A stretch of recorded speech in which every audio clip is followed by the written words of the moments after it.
Iran যখন মরণপণ যুদ্ধে ব্যস্ত তখন বন্ধু চীন কি করছে?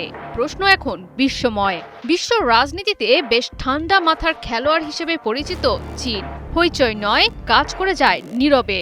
যুদ্ধের আগে দেশটি মিসাইলের যন্ত্রাংশ, এয়ার ডিফেন্স সিস্টেম দেয় ইরানকে, আর এখন ভিন্নভাবে নিজের কাজ করে যাচ্ছে ড্রাগন চীন। ইরানকে তারা সরবরাহ করছে মার্কিন এবং ইসরায়েলের সেনাঘাঁটি ও অবস্থানের স্যাটেলাইট ইমেজ, যার সূত্র ধরে একের পর এক ড্রোন এবং মিসাইল হামলা করছে ইরান।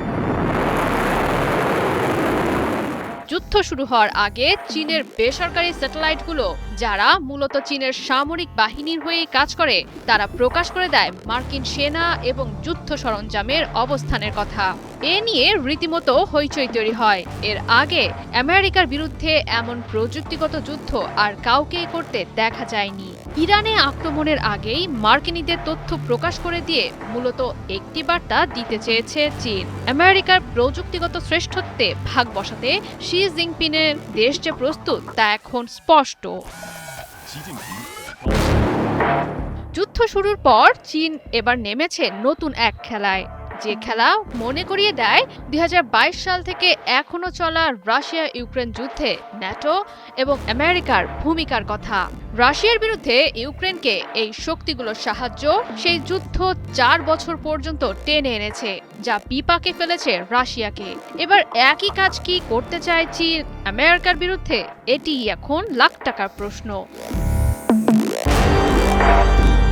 এক ঢিলে অনেক পাখি মারতে চান শি জিনপিং। চীন এরই মধ্যে ইরানকে অনুরোধ করেছে হরমুজ প্রণালীতে চীনের জাহাজ এবং আমদানি করা তেলের উপর যাতে কোনো আঘাত না আসে।